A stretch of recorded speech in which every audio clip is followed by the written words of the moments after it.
Mark సువార్త 7వ అధ్యాయము.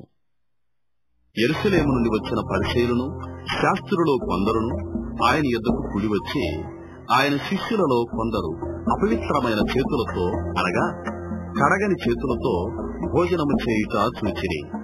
పరిసయ్యులను యూదులందరూ పెద్దల పారంపర్యాచారమును బట్టి చేతులు కడుగుకుంటేనే గాని భోజనము చేయరు.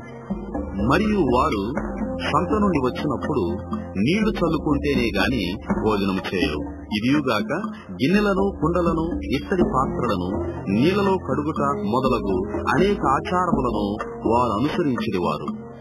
అప్పుడు పరిసయ్యులను శాస్త్రులను, మీ శిష్యులు ఎందుకు పెద్దల పారంపర్యాచారము చొప్పున నడుచుకొనక అపవిత్రమైన చేతులతో భోజనము చేయుదురు అని ఆయనను అడిగిరి. అందుకాయన వారితో ఇలాగు చెప్పెను, ఈ ప్రజలు పదవులతో నన్ను గణపరచుదురు గాని వారి హృదయము నాకు దూరముగా ఉన్నది. వారు మానవులు కల్పించిన పద్ధతులు దేవోపదేశములని బోధించుచు నన్ను వ్యర్థముగా ఆరాధించుదురు అని వ్రాయబడినట్టు వేషధారులైన మిమ్మల్ని గూర్చి యెషయా ప్రవచించినది సరియే. మీరు దేవుని ఆజ్ఞను విడిచిపెట్టి మనుష్యుల పారంపర్యాచారమును గైకొనుచున్నారు. మరియు ఆయన, మీరు మీ పారంపర్యాచారమును గైకొనుటకు దేవుని ఆజ్ఞను బొత్తిగా నిరాకరించుదురు. మీ తల్లిదండ్రులను గణపరచవలెననియు తండ్రినైనను తల్లినైనను దూషించువానికి మరణశిక్ష విధింపవలెననియు మోషే చెప్పెను గదా. అయినను మీరు ఒకడు తన తండ్రినైనను తల్లినైనను చూచి నా వలన నీకు ప్రయోజనమగునది ఏదో అది కొర్బాను అనగా దేవార్పితమని చెప్పిన ఎడల తన తండ్రికైనను తల్లికైనను వానిని ఏమీ చేయనీయక మీరు నియమించిన మీ పారంపర్యాచారం వలన దేవుని వాక్యమును నిరర్ధకం చేయుదురు. ఇటువంటివి అనేకములు మీరు చేయుదురు అని చెప్పెను. అప్పుడు ఆయన జనసమూహమును మరలా తన యొద్దకు పిలిచి, మీరందరూ నా మాట విని గ్రహించుడి.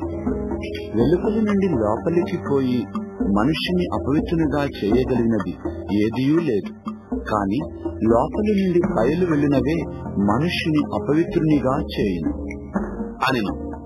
ఆయన జనసమూహమును విడిచి ఇంటిలోనికి వచ్చినప్పుడు ఆయన శిష్యులు ఈ ఉపమానమును గూర్చి ఆయనను అడుగగా ఆయన వారితో ఇట్లనెను, మీరును ఇంత అవివేకులై ఉన్నారా? వెలుపలి నుండి మనుష్యుని లోపలికి పోవునదేదియు వాని అపవిత్రునిగా చేయజాలదని మీరు గ్రహింపకున్నారా? అది వాని హృదయములో ప్రవేశింపక కడుపులోనే ప్రవేశించి బహిర్భూమిలో విలువబడును. ఇట్లు అది భోజన పదార్థములన్నిటినీ పవిత్రపరచును. మనుష్యుని లోపల నుండి బయలు వెళ్ళినది మనుష్యుని అపవిత్రపరచును. లోపలి నుండి అనగా మనుష్యుల హృదయములో నుండి దురాలోచనలను, జారత్వములను, దొంగతనములను, నరహత్యలను, వ్యభిచారములను, లోభములను, చెడుతనములను, కృత్రిమమును, కామవికారమును, మత్సరమును, దేవదూషణయు, అహంభావమును, అవివేకమును వచ్చును. ఈ చెడ్డవన్నీయు లోపల నుండియే బయలు వెళ్లి మనుష్యుని అపవిత్రపరచును అని ఆయన చెప్పెను.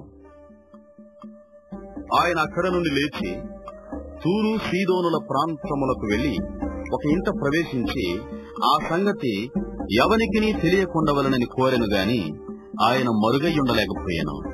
అపవిత్రాత్మ పట్టిన చిన్న కుమార్తె గల ఒక స్త్రీ ఆయనను గూర్చి విని వెంటనే వచ్చి ఆయన పాదముల మీద పడెను.